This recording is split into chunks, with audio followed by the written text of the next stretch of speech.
Accident হয়েছে, accident. এই accident হয়েছে। আরে কেউ একটু জল থাকলে জল দিন। আমার কাছে আছে, ধরো। এ তো জ্ঞানই ফিরছে না। মেয়েটাকে খুব চেনা চেনা লাগছে না? এই মেয়েটা তো গাঙ্গুলি গ্রুপ অফ কোম্পানিজের ব্র্যান্ড অ্যাম্বাসাডার। হ্যাঁ তাই তো, কি যেন নাম, কুসুম। ওকে আমি টিভিতে দেখেছিলাম। হ্যাঁ, গাঙ্গুলি বাড়িতে একবার ফোন করে খবর দিলে হয় না? ওদের নাম্বার তো ইন্টারনেটে পাওয়া যাবে। হ্যাঁ ঠিক বলেছেন, একটা ফোন করুন। করুন দেখুন দেখুন।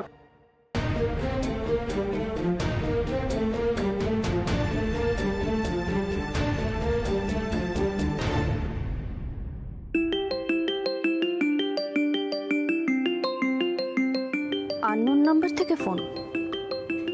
কুসুম নয় তো? Hello hello, Ganguly group of companies বলছি। চন্দননগরে বাস স্ট্যান্ডের কাছে বড় রাস্তায় একজন অ্যাক্সিডেন্ট হয়েছে, যার ছবি চৌরাস্তার মোড়ে বড় হোর্ডিং এ লাগানো আছে। কুসুমের অ্যাক্সিডেন্ট হয়েছে? কুসুম এখন কেমন আছে? জ্ঞান ফেরেনি, আপনারা পারলে তাড়াতাড়ি আসুন। আচ্ছা ঠিক আছে ঠিক আছে, থ্যাংক ইউ। আয়ুষ বাবা তো কুসুমকে খুঁজতে গেছে। আমি আয়ুষ বাবাকে ফোন করি।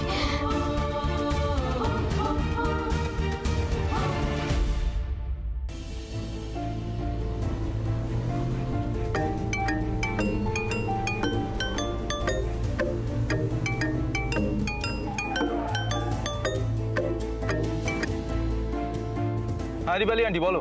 কুসুমের অ্যাক্সিডেন্ট হয়ে গেছে। হোয়াট? হ্যাঁ আয়ুষ বাবা, আমার ফোনে এক্ষুনি ফোন এসেছিল, বললো কুসুমের অ্যাক্সিডেন্ট হয়েছে। কোথায় হয়েছে অ্যাক্সিডেন্ট? ওই বাস স্ট্যান্ডের কাছে যে বড় রাস্তাটা আছে সেখানে। তুমি কোনো চিন্তা করো না আন্টি, আমি কুসুমের কিচ্ছু হতে দেবো না। ঠিক আছে আয়ুষ বাবা, ঠিক আছে।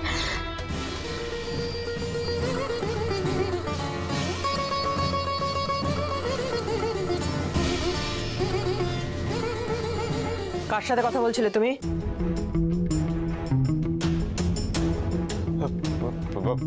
মা, বন্ধুর সাথে। মা, বন্ধুর সাথে?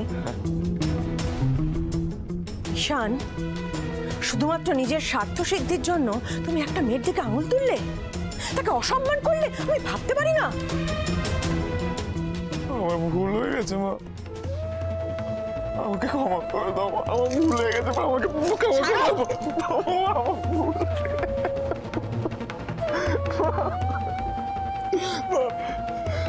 মা, তোমার শিক্ষার কোনো ভুল ছিল না মা, সব ভুল আমার। এখন এখানে দাঁড়িয়ে দাঁড়িয়ে এই ফিল্মি ড্রামাটা দেখতে হবে। দিদি কখন যাবে গো? তুমি প্লিজ যাও না। মা, তুমি শিখিয়েছিলে না যে মেয়েদের সম্মান করতে? আমি সম্মান রাখতে পারিনি মা, আমি সম্মান রাখতে পারিনি। আমাকে ক্ষমা করে দাও মা, আমাকে ক্ষমা করে দাও মা, প্লিজ আমাকে ক্ষমা।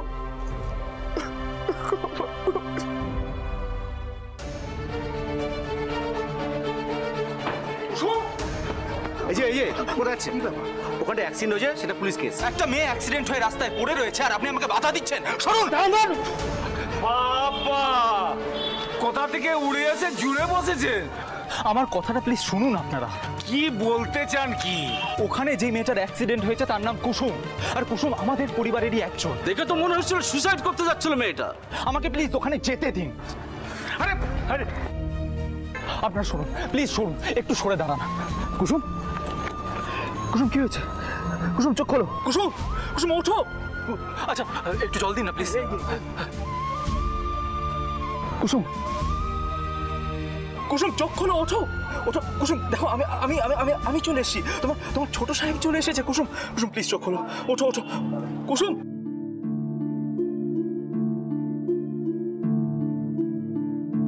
কুসুম, কুসুম ওঠো না। কুসুম ওঠো, ওঠো কুসুম, কুসুম, কুসুম কিচ্ছু হয়নি তোমার, ওঠো। কুসুম, কুসুম, কুসুম ওঠো। কুসুম, কুসুম। ছোট সাহেব, আপনি?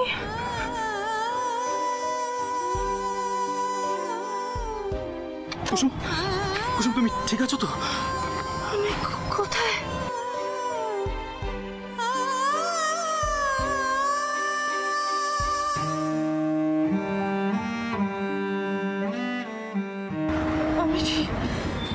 আমি ঠিক আছি, আমার কিছু হয়নি। কিন্তু কিন্তু তুমি যাচ্ছিলে কোথায়? হ্যাঁ, বাড়ি চলো, বাড়ি চলো। না ছোট সাহেব, আমি এ বাড়ি যেতে পারবো না। কিন্তু কেন? তাহলে যে দেবী মাকে দেওয়া কথা আমি রাখতে পারবো না। আর বলি না ম্যাডাম আমাকে যে শর্ত দিয়েছিলেন সেটাও ভেঙে যাবে। তোমাকে দেবলীনার কাছে যেতে হবে এবং ওকে গিয়ে বলতে হবে তোমার আর ঈশানের কোনো সম্পর্ক নেই এবং ওকে রাজি করাতে হবে ঈশানের সঙ্গে বিয়ে করার জন্য। আমার আর ঈশান সাহেবের মধ্যে কোনো সম্পর্ক নেই। তাহলে কেন আপনি ঈশান সাহেবকে বিয়ে করতে চাইছেন না? আমি ফিরবো, কিন্তু তোমাকে আজ রাতের মধ্যেই ওই বাড়ি ছেড়ে চলে যেতে হবে। আমাকে যেতেই হবে ছোট সাহেব, আমাকে যেতেই হবে। দাঁড়াও,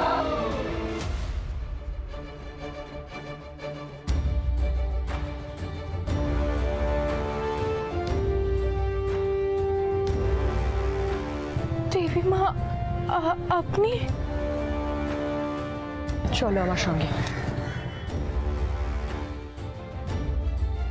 কি হলো, দাঁড়িয়ে রইল যে?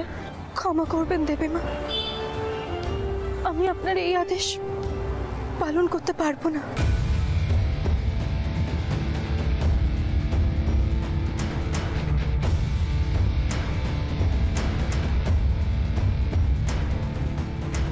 আপনার মুখের উপরে কথা বলার যোগ্যতা, অধিকার, ক্ষমতা কিছুই আমার নেই।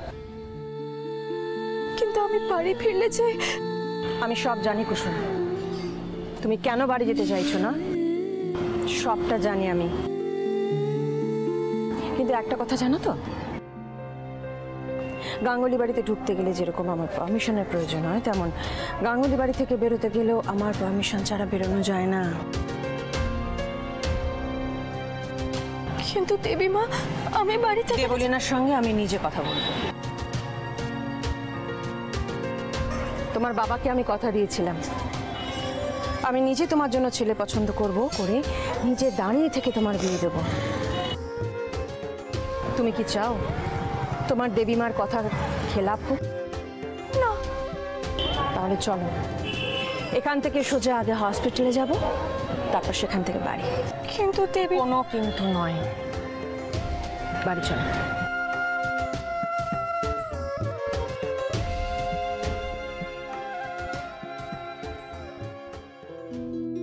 শুধু তোমার স্বার্থপরতার জন্য আজ এতগুলো মানুষ আমরা এক জায়গায় হয়েছি ঈশান। আমি ভাবতে পারছি না আমার ছেলে হয়ে তুমি শুধুমাত্র নিজের স্বার্থ ভেবে এরকম একটা ভুল করো কি করে। তুমি শুধুমাত্র নিজের এনগেজমেন্ট ভাঙোনি, একটা নিরপরাধ মেয়ের দিকে দোষের আঙুল তুলেছ।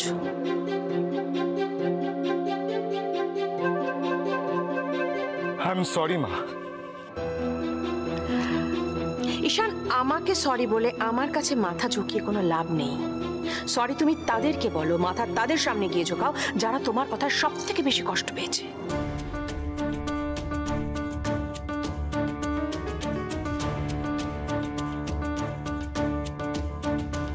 আমার ভুল হয়ে গেছে শঙ্কর কাকা, পারলে আমাকে ক্ষমা করে দিও।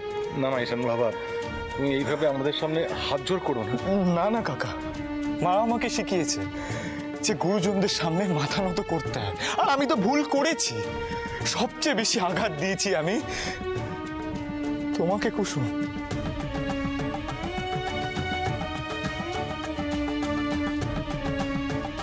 আই এম সরি জাদুকর, আমার জন্য তোমাকে অনেক অনেক কথা শুনতে হয়েছে। তোমার দিকে আঙুল উঠেছে, তোমার চরিত্র নিয়ে সবাই কথা বলেছে।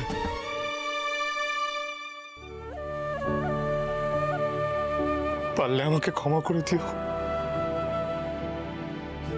প্লিজ। আজ আমি সবার সামনে বলছি যে আমার আর কুসুমের মধ্যে কোনো সম্পর্ক নেই।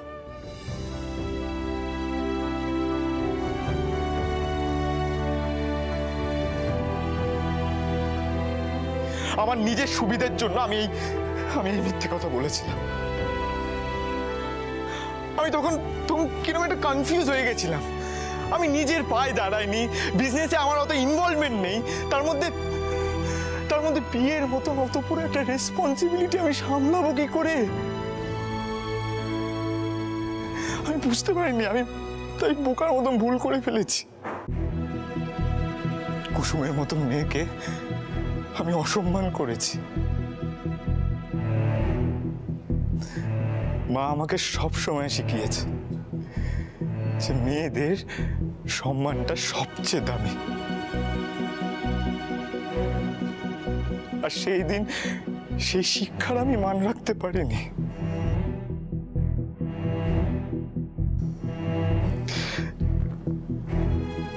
মা, আমি এই ভুল আর কোনোদিনও করব না মা। পারলে আমাকে ক্ষমা করে দিও।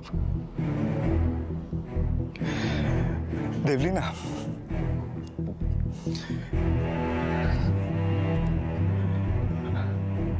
আই এম সরি দেবলীনা, আমার জন্য অত লোকের সামনে তোমার মাথা নিচু হয়েছে। পারলে আমাকে ক্ষমা করে দিও। ক্ষমা চাইতে পারাটা একটা গুণ ঈশান, ক্ষমা সবাই চাইতে পারে না।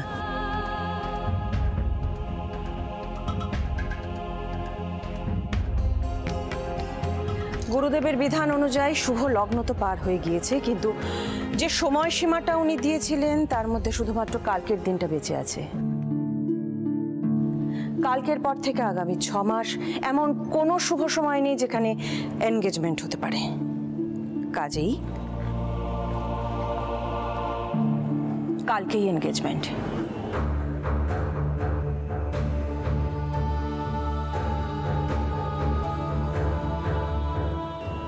আমি রাজি মা।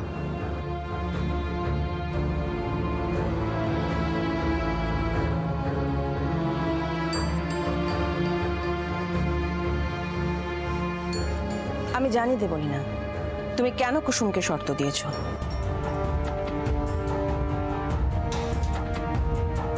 কেন ওকে বাড়ি থেকে চলে যেতে বলেছ? তার কারণ তুমি ঈশানকে ভালোবাসো। আর ভালোবাসার মানুষের সঙ্গে, পার্টনারের সঙ্গে যদি অন্য কারোর নাম যোগ হয় তাহলে রাগ হয় বই কি, রাগ হয়। তবে এখন তো তোমার কাছে জলের মতন পুরো বিষয়টা পরিষ্কার। তুমি তো বুঝতে পেরেছো যে এখানে কুসুমের কোনো দোষ নেই, কাজেই কুসুমকে তো আর শাস্তি দেওয়া যাবে না।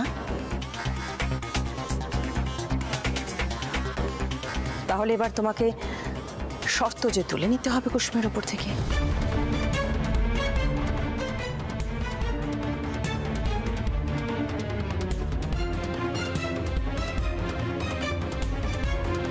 বেশ, আমি আমার শর্ত তুলে নিচ্ছি। কুসুমের এই বাড়িতে থাকা নিয়ে আমার আর কোনো আপত্তি নেই আন্টি।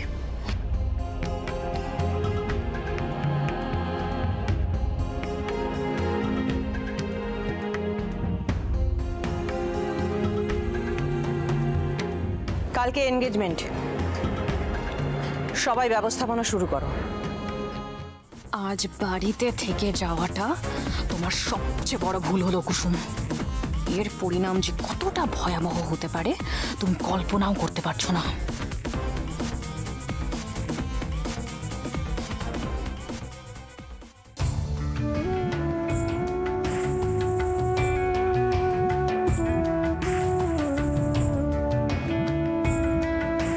কিরে কুসুম, তোর আলপনা দেওয়া হলো? হ্যাঁ, এই তো হয়ে গেছে। আয় তাড়াতাড়ি আয়।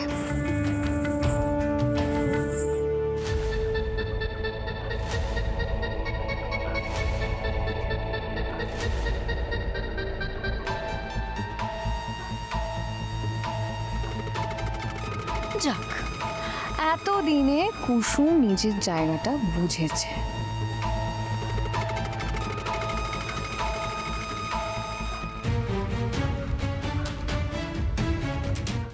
দেবলীনা কিন্তু বড় মাছ জালে ফাঁসিয়েছে রে। আমি তো আগের বার ভাবলাম এই বুঝি ওদের সম্পর্কটা কেচিয়ে গেল, ঠিক আবার জোড়া লাগিয়ে নিয়েছে। আরে গাঙ্গুলি বাড়ির বউ হওয়ার সুযোগ কেউ হাতছাড়া করে নাকি? হ্যাঁ ঠিক। এই তো আমার বাড়ির লক্ষ্মী আবার বাড়িতে এসে গেছে।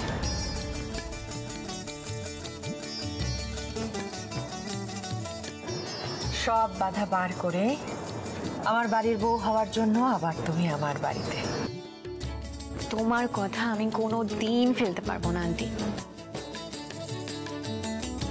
এই মেয়েকে আমার পাশে না, আমার পায়ের নিচে রাখবো।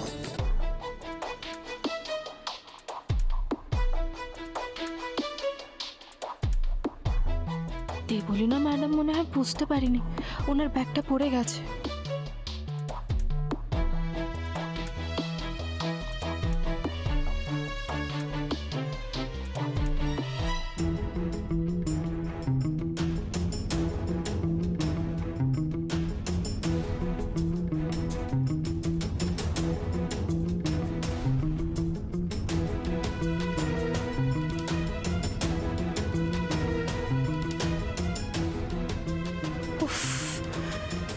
মেয়েটা না সব সময় মাঝখানে এসে দাঁড়িয়ে পড়ে। এই মেয়ে, এখানে দাঁড়িয়ে আছো কেন? মাঝখান থেকে সরো না। আমার ভুল হয়ে গেছে, আসলে এই পটুয়াটা। আমি বুঝতে পেরেছি কুসুম। তা এবার কি সরবে না? তুমি চাইছো যে আন্টি তোমাকেই বরণ করে ঘরে তুলে নিক কুসুম? ডিসকাস্টিং।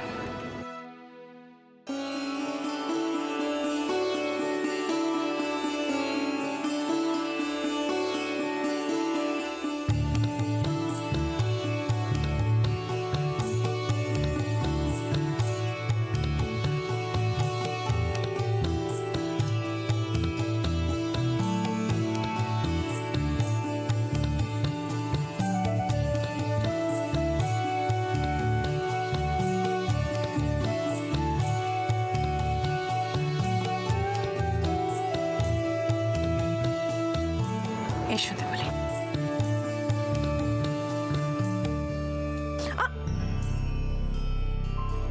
ডান পা না, আগে বা পা দিতে হয়।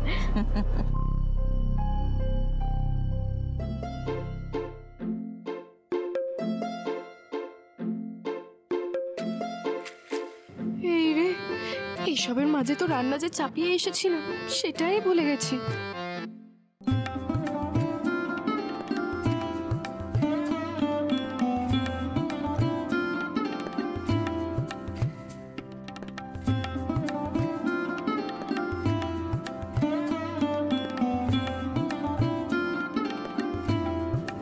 আমার বরাবর একটা মেয়ের ইচ্ছে ছিল। ঈশ্বর এতদিনে আমার কথা শুনেছেন। তুমি কিন্তু শুধুমাত্র এবারের বউ নও, আমার মেয়ে হয়ে থাকবে এ বাড়িতে। আয়ুষ, ঈশান রেডি হলো কিনা একটু দেখো না। হ্যাঁ মা। আন্টি, আমি শুধুমাত্র তোমার জন্য এই বাড়িতে এসেছি আন্টি। আমি জানি ঈশান এই সম্পর্ক একেবারেই চায় না, কিন্তু কালকে অবধি ঈশানের সব দায়িত্ব আমার ছিল, কিন্তু আজকের পর থেকে সে দায়িত্ব আমি তোমার হাতে সঁপলাম দেবলীনা। হ্যাঁ, আমি জানি ঈশান হয়তো একটু ইম্যাচিওর, কিন্তু ও মানুষ খারাপ নয়।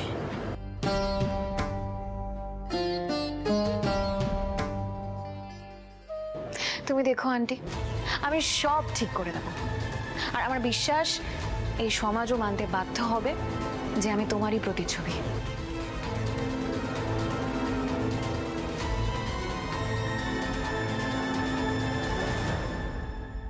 তুমি বসো দেবলীনা, আমি দেখি ঈশান রেডি হলো কিনা। তোমরা বসো। আরে আপনারা দাঁড়িয়েছেন কেন? বসুন বসুন বসুন। সামনের দিকে তাকা, দেখ কেমন লাগছে। বাহ,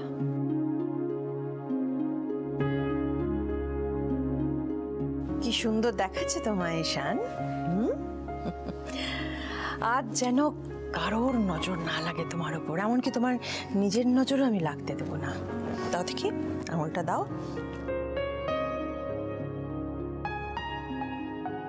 আমি রেডি মা। তুই সত্যি রেডি তো?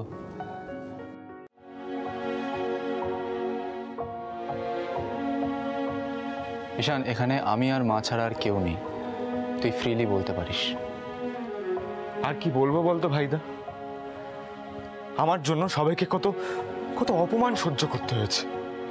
তুই মাথা নত করেছিস ভাইদা, আর কত সহ্য করবি আমার জন্য তোরা? জাদুকরকে যন্ত্রণা সহ্য করতে হয়েছে আমার জন্য। মা মা আমি চাই না আমার জন্য আর কেউ কষ্ট পাক, তাই সবার খুশির জন্য আমি এইটুকু স্যাক্রিফাইস করতে রাজি। ঈশান, জীবনে যে কোনো নতুন ধাপ যখন আমরা এগোই, যে কোনো নতুন পথে যখন আমরা হাঁটি, তার একটা অদ্ভুত অজানা অ্যাংজাইটি থাকে, সেটা কাজ করে। এটা আমার বিয়ের সময়ও আমার হয়েছিল, এমনকি আমি যখন নতুন বিজনেস শুরু করলাম তখনও হয়েছিল, কিন্তু দু জায়গাতেই আমি সাকসেসফুল। কাজে ডোন্ট ওয়ারি, সব ঠিক হয়ে যাবে। আসতে পারি? বলো কুসুম। দেবীমা, বড় সাহেব বললেন সবাই তৈরি। চলো নিচে যাই আমরা। হ্যাঁ মা চলো। চলে এসো, এসো এসো। চলো।